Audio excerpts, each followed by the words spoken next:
Hello, welcome back to the Void. Today we're talking about Jeffrey Epstein, the big update, which is just that he had no client list and offed himself. That's according to Axios in a big scoop. They apparently got a hold of this document from the US DOJ and FBI, kind of a joint statement here.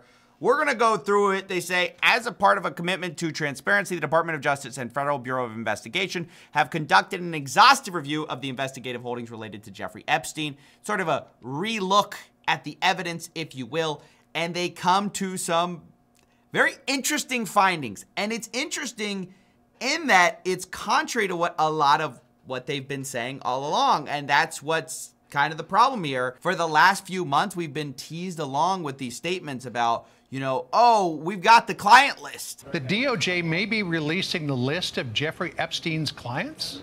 Will that really happen? It's sitting on my desk right now to review. We've got thousands of videos. There are tens of thousands of videos of Epstein with children or child. And then, you know, Kash Patel goes on Joe Rogan and says, hey, there ain't no videos. If I had a video of a guy on an island committing a felony, don't you think you know about it? Again, logical play out. If there was a video of some guy or gal committing felonies on an island and I'm in charge, don't you think you'd see it? It's already seems like a bit of a contradiction. Now, Joe Rogan even tries to give him the out, like, oh, maybe you don't have it. And he's like, no, we're giving you everything. If you have access to it. If I have it, period. Right. If I have it. Right. If you have it. Right. But you can't say that you have it. No, we're giving you everything we have. So far. Everything we have so far is Have you guys gone over all the video that's available? Yeah, that's what I'm telling you. That's what takes so much damn time. And so there already was a wedge with what we were sort of told we're going to get versus then they come out and say, hey, nothing to see here. And today is a little bit more of that. It's a little bit more of the finger wagging at the conspiracy theorists, which is ironic given that both Kash Patel and Dan Bongino, who have now come out saying there's nothing to see here, guys, were saying, oh, there's a lot to see here before they got it. Who killed Jeffrey Epstein? This doesn't look right. It doesn't look like a suicide. It's unbelievable. The guy killed himself. Now, maybe that's because they did a deep dive and they're just being honest with people. Again, you want me to get, I've seen the whole file. He killed himself. But I think you deserve criticism if you're going to engage in this type of conspiratorial thinking and then when it's convenient for you, you expect the trust of the people. If you're the one saying like, hey, those guys can't be trusted, you become that guy and you go, well, guys, you can trust me, right? When I'm going to say the exact same thing everyone's been saying this whole time. That's why it's so stupid. I mean, you guys set up all the wrong expectations. You told us we're going to reveal the truth. And now they're saying there's nothing to see here. And shame on you for thinking there was. And once again, this is more self-contradiction because in this statement, we actually find immediately first page, second paragraph, saying that there's a large volume of images of Epstein, images and videos of victims who are either minors or appear to be minors. My question is, there's no one else? In this statement, they admit that Epstein harmed over 1,000 victims. So you got 1,000 people, either some form of evidence that he harmed. Nobody else was involved. Epstein's around the most powerful people on the planet. 1,000 victims. No, nobody else. There's images and videos. Apparently, that's what they say. Nobody else is on camera, right? Because otherwise, that would mean that the FBI director went on Joe Rogan and told a lie, told a little fib. If there was a video of some guy or gal committing felonies on an island and I'm in charge, don't you think you'd see it? But he says he's going to get the evidence out. So how do you square this, right?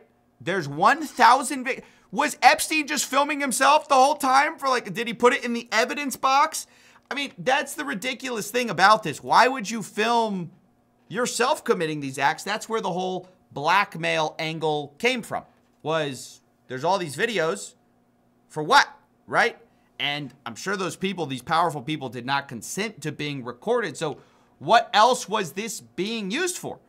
It's just pretty amazing. This whole statement seems to absolve any third parties saying that they really have nothing else that they can bring that would expose third parties to allegations of illegal wrongdoing. Saying later, this systemic review revealed no incriminating client list.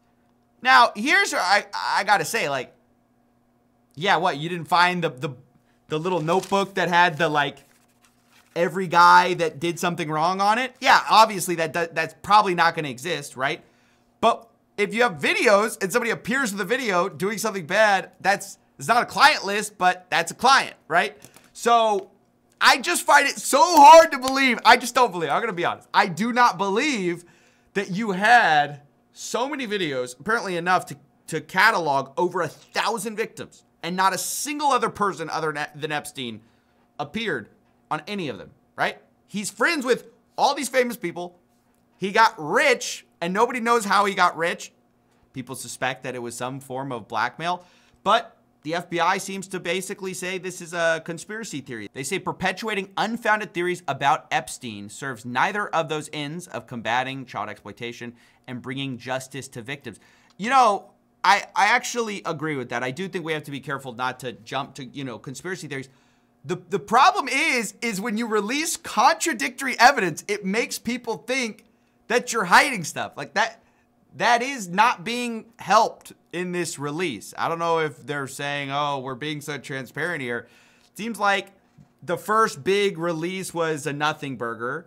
Then they said they had, you know, reviewing all these videos. Then they say if we have videos of people committing crimes, we tell you about those. And then they say we have thousands of videos, but we're not going to show you them because there's nothing to see. There's nobody on there important. I mean, it's just unbelievable. Quote, we did not uncover evidence that could predicate an investigation against uncharged third parties. In other words, there's nothing we found that would be useful for a future investigation.